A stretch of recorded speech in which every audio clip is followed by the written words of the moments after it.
जय श्री राम भाई दोस्तों। तो शुरुआत करते हैं अपने वैष्णो देवी की ब्लॉग की। तो कल हमने बस ने जो बस स्टैंड पे छोड़ा था, तो यहाँ से जो है आगे की तरफ निकल जाते हैं। ये अभी जो नया बस स्टैंड है वहाँ पे बना है, अभी पूरा सेट नहीं हुआ है। तो जैसे आप जम्मू जाते हैं वहाँ पे आपका जो है सिम है कोई भी वर्क नहीं करेगा, आपको जम्मू के लिए अपना अलग से सिम लेना पड़ेगा। तो मैंने अपना सिम ले लिया था। ये सिम मुझे 300 रुपये का पड़ा था। 300 रुपये में 6 महीने टाइम था। लेकिन अगर आपको एक दिन के लिए भी जाना है तो आपको सिम लेना पड़ेगा, या आपका जो सिम है वो पोस्ट पेड होना चाहिए। उसके बाद हम एक रूम ले लेते हैं, वहाँ से जो है नहा के निकल जाते हैं माता के दर्शन के लिए। तो जो है सबसे पहले आपको दर्शन करने से पहले जो है मार्केट में जाके जो बस स्टैंड है वहाँ पे ही जो पास में है यात्रा के लिए रजिस्ट्रेशन करवाना पड़ता है। रजिस्ट्रेशन मतलब ये है कि आपको अपना आधार कार्ड दिखाना पड़ेगा, आपको आपकी फ़ोटो खींचेगी तो आपको एक ना आईडी कार्ड मिलेगा, जिससे ना आपका एक रिकॉर्ड रहता है कि आप गए थे यात्रा पे, अब वापस आ गए नहीं आ गए। बाई चांस किसी के साथ कोई रास्ते में हादसा हो जाता है तो ये बिल्कुल फ्री है, इसके लिए कोई चार्ज नहीं देना पड़ता। तो मैं यहाँ पे पर्स निकाल के कोई चार्ज नहीं दे रहा था, मैं अपना आधार कार्ड दे रहा था। तो अगर आपकी फैमिली में 10 लोग गए हैं तो सभी को जो है लाइन में लग के जो है रजिस्ट्रेशन कराना पड़ेगा। एक ही आधार कार्ड से सभी का रजिस्ट्रेशन हो सकता है, लेकिन लाइन में सबको लगना पड़ेगा। उसके बाद आपको फ़ोटो क्लिक होगी और फिर आपको जो है आपका कार्ड मिलेगा। उस कार्ड की बिना जगह जगह चेकिंग होती है, आपको नहीं जाने दिया जाएगा, रोक दिया जाएगा। तो ये है वो कार्ड है जो आपको मिलता है, और ये आपको हमेशा आपके गले में जो है टांगे रखना है। इस कार्ड के बिना जो है आपको एंट्री नहीं कराई जाएगी। तो जैसे आप रजिस्ट्रेशन से बाहर आते हो तो यहाँ पे जो है ना सबका एक ये है कि कोई भी रिक्शा वाला या कोई भी जो है अपने मुँह मांगे दाम नहीं ले सकता। तो यहाँ पे ना सबके एक ग्रुप बने हुए हैं, एसोसिएशंस बने हुए हैं।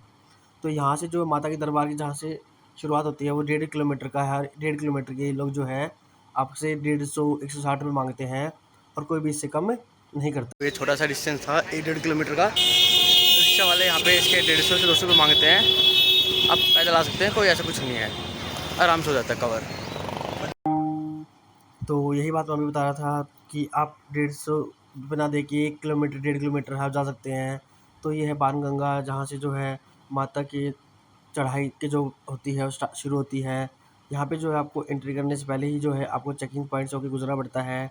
तो हमें भी देर सवेरे से ही माता ने बुलाया है, तो हम भी जो है पहुँच जाते हैं अपनी ट्रैकिंग स्टार्ट करने के लिए। तो हम चल पड़ते हैं आगे। तो सबसे पहला जो पॉइंट आता है वो आपका आता है चेकिंग पॉइंट, फ्रिस्किंग पॉइंट। यहाँ पे आपके बैग चेक होंगे, आपकी तलाशी होगी कि कोई भी इस तरीके का कोई मटेरियल ना हो जो यात्रा में दूसरे लोगों के लिए हानिकारक हो या यात्रा के लिए हानिकारक हो। किसी भी तरह के जो ड्रग्स हैं या किसी भी चीज़ की चीज़ें अलाउ नहीं है। तो आप बिल्कुल ध्यान रखिए, कोई भी वेपन अलाउ नहीं होगा, कुछ भी अलाउ नहीं होगा यात्रा में। सभी चीज़ें चेकिंग होगी। जब आप चेकिंग से आगे होते हैं तो कुछ ऐसा नज़ारा होता है।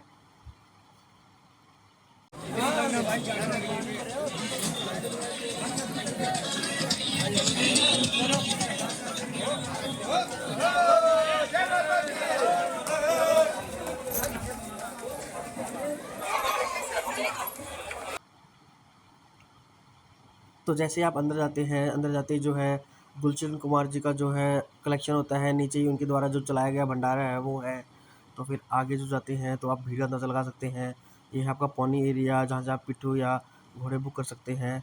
यहाँ पे जो प्राइजेज़ हैं वो फ़िक्स है, ऐसा नहीं कि कोई भी अपनी मर्ज़ी से कुछ भी माँग लेगा। जो फ़िक्स प्राइस है वही चलेगा। और यही बात जो मुझे सबसे अच्छी यहाँ पे लगी कि यहाँ पे हर चीज़ की जो प्राइस फ़िक्स है। जब मैं लास्ट टाइम जो है केदारनाथ गया था, तो वहाँ पे जो है घोड़े वाले, गधे वाले जो है अपनी मनमर्ज़ी के जो है दाम माँग रहे थे। तो वो यहाँ पे ऐसा कुछ नहीं है। तो सबसे पहले जो है बाणगंगा आ जाती है। यहाँ पे जो है कहा जाता है कि अगर आपको यात्रा की शुरुआत करनी है तो आपको यहाँ से ही जो है नहा के यात्रा की शुरुआत करनी पड़ेगी। तो हम लोग पहले ही नहा के आ गए थे, तो हमें नहीं पता था इतना, क्योंकि हम पहली बार आया था। तो हमने यहाँ पे नहाना नहीं किया। तो लेकिन हम यहाँ पे जो है हाथ जोड़ के आगे की तरफ निकल जाते हैं। ये यात्रा है करीबन 13 से 14 किलोमीटर की है। आपको पहले 6 किलोमीटर पे जो है खाने-पीने की दुकानें बहुत ज़्यादा नज़र आएँगी। जगह-जगह पे जो है खाने की, बाकी मूर्तियों की, प्रसाद की बहुत सारी दुकानें हैं। पहले 6 किलोमीटर के बाद यानी कि अर्धकुमारी के बाद जो है आपको ये चीज़ें कम नज़र आएँगी, इतनी नज़र नहीं आएँगी। तो हम भी जो है आगे निकल जाते हैं। ये जो पहले मंदिर, जितने मंदिर आते हैं रास्ते में, हम सभी में जो मत्था टेकते हुए जाते हैं। तो पहला मंदिर ये पड़ता है जो रास्ते में आता है। तो मंदिरों के जो अंदर आप जाते हो तो हमें फ़ोन अलाउ नहीं होते हैं। तो इसलिए जो मंदिरों की जो फ़ोटोज़ है, वीडियोज़ है, मैं बाहर से बनाता हूँ। सबसे बेस्ट चीज़ जो है इस यात्रा की वो ये है कि आपको जगह-जगह बार-बार पानी नहीं खरीदना पड़ेगा, आपको वॉशरूम की दिक्कत नहीं है, और आपको मेडिकल फैसिलिटीज़ प्रोवाइड की गई हैं बहुत ज़्यादा। तो आप बुज़ुर्ग हैं, आप कम किसी बीमारी से जा रहे हैं, सामना कर रहे हैं तो आप जा सकते हैं।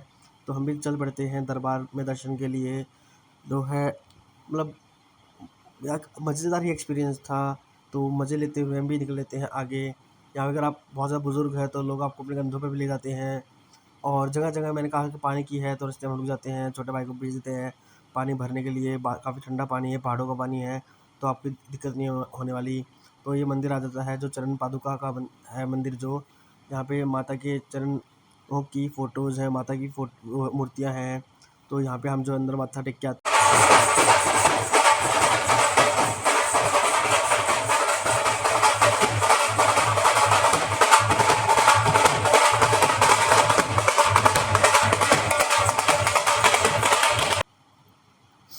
जो फिर ये है जो आधे रास्ते का ये बोर्ड है, जहाँ पे जब पहुँच जाते हैं तो यहाँ पे दिखाया जाता है कि अगर आप हिमकोटी से जाते हैं तो आपको 5.5 किलोमीटर पड़ेगा, और आप हाथी माथा से जाते हैं तो आपको 6.5 किलोमीटर पड़ेगा, और हाथी माथा से जाते हुए जो है आपको अर्धकुमारी से होते हुए जाना पड़ेगा। तो हम लोग डिसाइड करते हैं कि हम लोग हाथी माथा से जाएंगे, कि लंबा पड़े वैसे कोई दिक्कत नहीं है, लेकिन आप हिमकोटी जाते हैं तो वहाँ से आपको जो है ई रिक्शा की भी फैसिलिटी मिल जाती है। तो ये जो नज़ारा था आप देख सकते हैं, दिन का नज़ारा था, कितना ही सुंदर नज़ारा था। तो हम जो हाथी माता के होते हुए तरफ निकल लेते हैं, और हमें चढ़ते हुए करीबन 6 किलोमीटर चलने में हमें 2 से ढाई घंटे लग गए थे, काफ़ी स्लो चल रहे थे। जगह-जगह पे हम अपने वाटर को रिफ़िल कर रहे थे ताकि जो है पानी कमी ना हो। मैं भर्ती था तो पानी बहुत ज़्यादा प्यास लग रही थी बार-बार। और ये जो है जगह-जगह पे जो है श्राइन बोर्ड द्वारा जो है भोजनालय चलाए गए हैं। श्राइन बोर्ड वो है जो कि पूरे माता वैष्णो देवी का जो है मेंटेनेंस का ध्यान रखता है।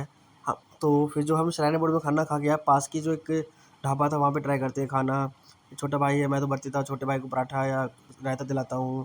तो यहाँ पे तो आपको न बताएगा कि ये बहुत अच्छा खाना है, लेकिन नहीं, जब बाद में पूछा गया तो बहुत इतना अच्छा नहीं था। तो वहाँ पे जो है मैकडॉनल्ड्स और बीकानेर वाला ऐसे बड़े-बड़े ब्रांड भी खुल चुके हैं। तो अगर आपको चाहिए कि भाई आपको किसी ढाबे से नहीं खाना, अपने ब्रांड से ही खाना है, तो उसकी फैसिलिटीज़ है। तो हम आगे पहुँच जाते हैं अर्धकुमारी की तरफ। अर्धकुमारी से मैंने आपको बताया था कि ये यहाँ पे जो गुफ़ा है वह है गर्भजून गुफ़ा है। यहाँ पे हमने जाने सोचा था, लेकिन अब भीड़ देख सकते हैं कितनी ज़्यादा थी। यहाँ पे दर्शन होने मुश्किल थे, तो हम जो है अपने आप को मानते हैं कि हमारी किस्मत में शायद इस बार गर्भजून के दर्शन नहीं है, क्योंकि लोगों को जो है 5-5 6-6 घंटे इंतज़ार करना पड़ रहा था। अब जो है हम जो यहाँ से जो है अर्धकुमारी से अगर पहुँचोगे तो आपको एक 2 रास्ते मिलेंगे, एक जो राइट साइड जा रहा है, एक जो लेफ्ट साइड जा रहा है। तो हमने कल लेफ्ट साइड वाला रास्ता ले लिया था, और हम आपको सजेस्ट करेंगे कि आप भी जो है लेफ्ट साइड वाला ही रास्ता लें। ये रास्ता उस साइड चला जाता है जहाँ से आपकी जो है ई-रिक्शा यानी कि कैब चलती हैं ऊपर जाने के लिए। अगर आपके साथ कोई बुज़ुर्ग है तो यहाँ से वो कैब की फैसिलिटी ले सकता है। कैब के प्राइसेज़ बिल्कुल फ़िक्स है, 350 से 400 रुपए पर पर्सन के हिसाब से है। लेकिन आप राइट से जाएँगे तो राइट का जो चढ़ाई है बहुत ज़्यादा खड़ी है, बहुत ज़्यादा मुश्किल है। और ये मान लीजिए कि माता की कृपा थी, हमारा चाहे तुक्का लग गया जो भी था, कि हमने लेफ़्ट चुन लिया। और ये जो रास्ता है बहुत ज़्यादा कंफर्टेबल है, बहुत अच्छे से मेंटेन्ड है, बहुत साफ़ है। और हम जो है फिर इस पे से होते हुए धीरे-धीरे जो है दरबार की तरफ चल पड़ते हैं। दरबार पे पहुँचने में हमें 1.5 से 2 घंटे का और समय लगता है, क्योंकि हमने करीबन-करीबन 5 किलोमीटर का जो डिस्टेंस है वो और कवर करना था। रास्ते में जाने के बाद जो है एक और चेक पॉइंट आ जाता है। आपको ऐसे जगह-जगह पे ऊपर नीचे से लेके ऊपर जाते हुए कम से कम 4 से 5 चेक पॉइंट से होकर गुज़रना पड़ेगा। लास्ट का 1 किलोमीटर रह गया बस। बुरा हाल चल रहा है पहुँचने में। गंजा तो दुख हो गया बेचारा, पैरों में बहुत गंदा दर्द हो रहा है। और लास्ट के किलोमीटर की बस ये चढ़ाई है, फिर हम पहुँच जाएँ अपनी मंजिल पे। तो चेक पॉइंट से गुजरते हुए आखिरी चेक पॉइंट को हम क्रॉस करते हैं, पहुँच जाते हैं माता के दरबार के पास। आप भीड़ का अंदाज़ा लगा सकते हैं कि नवरात्रे चल रहे थे, लाखों की तादाद में जो है भक्त आए हुए थे। यहाँ पे जो है पहाड़ों का सुंदर नज़ारा था, बहुत ज़्यादा मतलब मनमोहक दृश्य था, बहुत अच्छा लग रहा था देख के। और फाइनली अपने आप को बहुत भाग्यशाली समझ रहे थे कि पहुँच जाते हैं। तो मंदिर में जो है कि बैग या किसी भी चीज़ का लेके जाना अलाउ नहीं है। आपको जूते, चप्पल, बेल्ट, बैग सब कुछ जो है स्टोर करना पड़ेगा। स्टोरेज आपको बिल्कुल फ्री है। ये स्टोरेज की लाइन लगी हुई थी, और साथ में जो था वो था भेंट शॉप। भेंट शॉप मतलब आपको जो प्रसाद के लिए आपको प्रसाद लेना है, उसकी कीमत जो है 50 से 100 रुपये थी। आपकी मर्ज़ी आप कौन सा लेना चाहेंगे, गोले वाला या बिना गोले वाला। अगर आप गोले वाला लेते हैं तो आपको बदले में माता के दरबार से गोला भी मिलता है वापस, बिना गोले वाले में ऐसा नहीं मिलता है। तो हमने जो है गोले वाली भेंट ली थी, और फिर जो है हम बैग रखने के लिए लाइन में लग जाते हैं। बहुत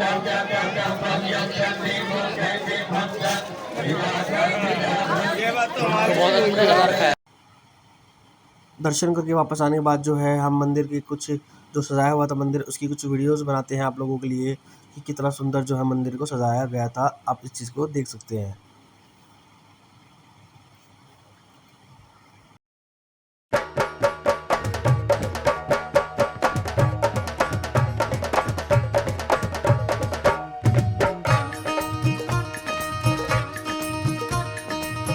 दरबार तेरा दरबारों में एक खास अहमियत रखता है, उसको वैसा मिल जाता है जो जैसी नीयत रखता है। प्यारा सजा है तेरा द्वार भवानी, प्यारा सजा है तेरा द्वार भवानी, बड़ा न्यारा सजा है तेरा द्वार भवानी, न्यारा सजा है तेरा द्वार भवानी।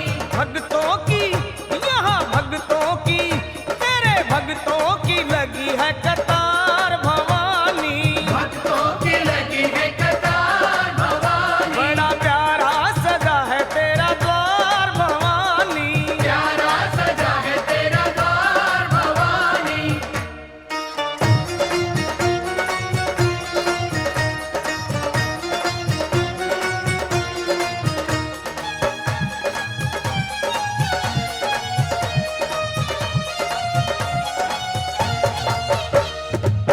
ऊंचे पर्वत भवन निराला, ऊंचे पर्वत भवन निराला, ऊंचे पर्वत भवन निराला, ऊंचे पर्वत भवन निराला, आके शीश नवावे संसार भवानी, शीश नवावे संसार भवानी, प्यारा सजा है तेरा द्वार भवानी, प्यारा सजा है तेरा द्वार भवानी।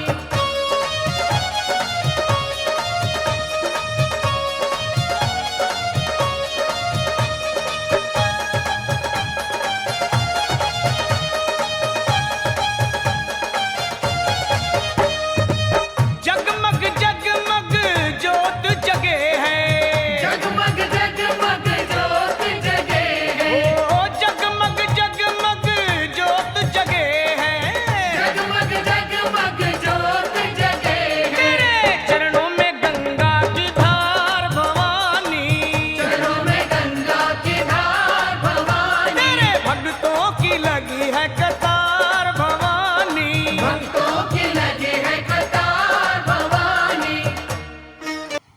ये कुछ ऐसा नज़ारा था। भीड़ बहुत ज़्यादा हो चुकी थी। रात को जो है कमरे बिल्कुल नहीं मिल रहे थे। हमें उम्मीद थी कि हम सुबह जाके जो है शाम तक वापस चले जाएंगे, लेकिन ऐसा नहीं होता है। तो कमरे बिल्कुल नहीं मिल रहे थे। हमें भीड़ बहुत ज़्यादा थी, बिल्कुल भी रास्ता नहीं मिल रहा था कहीं भी जाने के लिए, कहीं भी जगह नहीं मिल रही थी। जो होटल है, होटलों में भी जो लोग हैं, मतलब जो कैफेटेरियाज थे वहाँ पे भी जो लोग हैं जिसको जहाँ जगह मिलती है वो वहीं पे जो है अपनी चादर बिछा के लेट जाता है। हम सुबह ट्राई करते हैं कि सुबह जो भैरव बाबा के दर्शन करके निकलेंगे और सुबह जो है जिप रोप से जो है चले जाएंगे। बहुत छोटा रास्ता पड़ जाएगा, लेकिन कहते हैं ना जब किस्मत में ना हो तो ऐसा ही होता है। अगले दिन जो है जिप रोप किसी टेक्निकल खराबी के कारण नहीं चल रही होती है। तो सुबह के 3:30 बजे होते हैं। हम लोग भी सो सुबह हैं जल्दी से ही जो है भैरव बाबा की जो है चढ़ाई स्टार्ट कर देते हैं। एक मन में था कि जितनी जल्दी चढ़ेंगे ऊपर, जितनी जल्दी दर्शन होंगे, उतनी ही जल्दी जो है फिर नीचे जा पाएंगे। तो सुबह के 4 बजे थे। आप 4 बजे का नज़ारा देख सकते हैं कि कितनी भीड़ थी। ये मान लीजिए कि लोगों को नींद नहीं आ रही थी। फिर से वही जो बीकानेर, डोमिनोज ऐसे-ऐसे ब्रांड जो है यहाँ पे खुल चुके हैं। तो चल पड़ते हैं भैरव बाबा के मंदिर की तरफ, जो कि 2 किलोमीटर अभी बाकी था। जो भैरव बाबा के मंदिर की जो चढ़ाई है वो बिल्कुल खड़ी है। आप सीढ़ियों से जा सकते हैं, आप चढ़ाई करके जा सकते हैं, ट्रैकिंग करके जा सकते हैं। हमने आधा रास्ता जो है सीढ़ियों से ट्रैवल किया और आधा रास्ता जो है सिंपल स्लोप से ट्रैवल किया। बहुत ज़्यादा थक गए थे, बहुत ज़्यादा थकावट हो गई थी। अब जो है फाइनली पहुंचने वाले थे। ये लास्ट मोड़ था। इस लास्ट मोड़ के बाद जो सामने जो है भैरव बाबा का जो मंदिर आ जाता है। तो थोड़ी देर यहाँ पे आराम करते हुए पहुँच जाते हैं भैरव बाबा के मंदिर की वो मंदिर के पास। और मंदिर के पास जाने से पहले जो है लेते हैं रास्ते में प्रसाद भैरव बाबा के लिए चढ़ाने के लिए। भैरव बाबा समझते कितने कितने कहते हैं कि ऐसी किस्मत किसी किसी की होती है जिनकी कृपा माता पे सीधी हो जाए कि सारी ज़िंदगी जो है माता के अगेंस्ट है, लेकिन लास्ट में जो है उनको माता की कृपा मिली। ये लाइन लग जाती है यहाँ पे भैरव बाबा के दर्शन के लिए, तो हम भी जो है इस लाइन में लग जाते हैं। भीड़ बहुत ज़्यादा थी, लाखों भक्त आए हुए थे और हम भी उनमें से कुछ लकी थे जो पहुँच जाते हैं यहाँ तक। तो हम भी लाइन लग जाते हैं और वेट करते हैं अपनी टर्न आने का। यहाँ पे जो है ज़्यादा टाइम नहीं लगता है, बहुत जल्दी दर्शन हो जाते हैं, क्योंकि यहाँ पे सिर्फ लोग जो थे अपना प्रसाद चढ़ा के दर्शन करके बहुत जल्दी निकल रहे थे। तो हम भी जो है फिर जो है दर्शन करके जो है निकल जाते हैं वापस। अब वापस जाते वक्त हम जो रास्ता चुनते हैं ये वो वाला रास्ता है जहाँ से मैंने कहा था ना आपको राइट नहीं जाना है। ये राइट वाला रास्ता है जहाँ से हम नीचे उतरना स्टार्ट करते हैं, और ये सारा उतरते वक्त बहुत सिंपल रास्ता है, क्योंकि आते वक्त जितनी खड़ी ट्रैकिंग है वहाँ पे, जाते वक्त उतना ही ढलान है। यहाँ पे जगह जगह पे बंदर थे बहुत ज़्यादा, तो सो रहे थे, हम भी वीडियो बनाते हुए चल पड़ते हैं। रास्ते में जो है हमें एक एरिया मिलता है जहाँ पे बहुत सारे जो लंगूर बंदर थे वो पेड़ों पे मस्ती कर रहे थे। तो बहुत ही मतलब कैमरे में शायद इतने अच्छे ना नज़र आ रहे हो, लेकिन जब हमने असलियत में देख रहे थे तो बहुत ही मनमोहक लग रहे थे, मतलब बहुत सुंदर लग रहे थे। और हम वीडियो बना के डर भी रहे थे कि ऐसा ना हो कि कोई बंदा फ़ोन लेके भाग जाए कि फ़ोटो किसी से कुछ खींच रहा है। तो यहाँ से होते हुए जो हम आगे निकल जाते हैं। हमें जो ट्रैकिंग में है कुल ऊपर जाने में लगा था करीबन 5 घंटे लगे थे, और वापस आने में जो हमें लगे हैं वो लगे थे करीबन 2 घंटे 10 मिनट। तो उतरते वक्त जो है हम बहुत जल्दी आ गए, क्योंकि हमने बहुत ज़्यादा सीढ़ी का यूज़ किया था। तो इस तरीके से हम जल्दी आ गए। चढ़ते वक्त जो सीढ़ी यूज़ होता है तो उसमें पैर भर जाते हैं और बस स्टैंड पे पहुँच जाते हैं। बस स्टैंड पे वेट करते हैं बस का, लेकिन पता चलता है कि बस जो है यहाँ पे बस स्टैंड पे अंदर नहीं आती हैं, और टाइम बहुत ज़्यादा लगता है बस के अंदर यहाँ पे आने में, बहुत लिमिटेड बस चलती है। तो जो है फिर हम यहाँ से जम्मू की बस ले लेते हैं और ट्राई करते हैं कि जम्मू से हमें कोई बस मिल जाए जल्दी से जल्दी। हम आते वक्त वोल्वो में आए थे, लेकिन वोल्वो बहुत ज़्यादा सफोकेटिंग थी, तो अब जाते वक्त वोल्वो का मन नहीं था, या तो था कि रेल में जाएंगे या जाएंगे बाई हरियाणा रोडवेज़, क्योंकि हरियाणा रोडवेज़ में भी ट्रैवल करने का अपना ही मज़ा है। हम वेट कर रहे थे कि कब बस चलेगी, और एट लास्ट हम पहुंच जाते हैं जम्मू के बस स्टैंड पे। जम्मू के बस स्टैंड के अंदर जाके पता करते हैं कि हरियाणा की रोडवेज़ है जो बस स्टैंड के अंदर नहीं आती है, वो बाहर इसी चौराहे से जो है सीधी चली जाती है। तो बाई चांस हमारी किस्मत ऐसी हो जाती है कि हम जब यहाँ पे इस सांप का खेल देख रहे थे, तो उसी टाइम जो है यहाँ पे हरियाणा रोडवेज़ एक आगे से जा रही होती थी। तो हम उसको चिल्लाते हैं और कंडक्टर सुन लेता है, रोक देता है, और बैठ जाते हैं हरियाणा रोडवेज़ में, जो कि सीधा जो है दिल्ली तक जा रही थी। तो अभी लास्ट था ट्रैवल का कि हमें कुछ कहीं बैठना था, अब से पूरा रास्ता बैठे हुए जाना था। हम बस में बैठे थे करीबन सुबह के 10:30 बजे करीबन, और घर पहुँचे थे रात के करीबन 11 साढ़े 11 बजे तक। तो यानी कि 12 से 13 घंटे का ट्रैवल था, लेकिन हरियाणा रोडवेज़ की एक अच्छी क्या थी, ये जगह-जगह रुकती जा रही थी। ये वो पहला स्टॉप था जहाँ पे ये रुकी थी। नॉर्मल एवरेज ढाबे थे, अगर आप खाना चाहते खा सकते हैं। ये यहाँ पे छोटे भाई का आप हाल देख के हँसेंगे कि पूरी रात जगने के बाद, पूरा ट्रैवल करने के बाद बेचारे का क्या हाल हो रहा था, आप देख सकते हैं। सोना चाह रहा था, बैठ के सोने की आदत सबकी नहीं होती, मुझे तो नींद नहीं आ रही थी, लेकिन ये इस तरीके से सोए जा रहा था कि झटके खाया जा रहा था, सोए जा रहा था। तो इस तरीके से 1-2 जगह और रुक के हम पहुँच जाते हैं अपने घर। अगर हम ट्रैवल की एक्सपेंस की बात करें कि कितना एक्सपेंस आता है, तो हमने जो जाते हुए वोल्वो की टिकट कराई थी वो 2200 रुपये कराई थी। आते वक्त जो हमने बसेस की टिकट कराई थी वो हमारी करीबन 1450 रुपये की हुई थी। और वहाँ पे जो प्रसाद देखा जाए तो 200 रुपये या 400 का प्रसाद आया था। 300 रुपये का हमने रूम लिया था जहाँ पे हमने फ्रेश हुए थे। 300 रुपये सिम आया था, और बाकी ये खाना पीना। यानी कि दोस्तों, अगर आप सिर्फ घूमने के लिए जाते हैं, माता के दर्शन के लिए जाते हैं, तो अगर आप 2 लोग जा रहे हैं तो आपके लिए 6 से साढ़े 6 हज़ार बहुत होंगे, जिसमें आप प्रसाद भी लेके आ सकते हैं, अपने घर के लिए ड्राई फ्रूट्स भी लेके आ सकते हैं। मेरा जो कुल एक्सपेंस हुआ था वो हुआ था 8 साढ़े 8 हज़ार के आसपास का, क्योंकि थोड़े से एक्स्ट्रा चार्ज खर्चे मैंने बहुत ज़्यादा कर दिए थे। तो इसको कुल मिला के जो है मेरा 8 साढ़े 8 के आसपास का खर्चा हुआ था। तो लेकिन वही है कि जब ऐसी जगह जाते हैं तो खर्चा बहुत ज़्यादा ध्यान नहीं दिया जाता। तो मिलते हैं आपसे अगले किसी ब्लॉग में। देखते रहिए हमारे ब्लॉग्स। जय माता दी।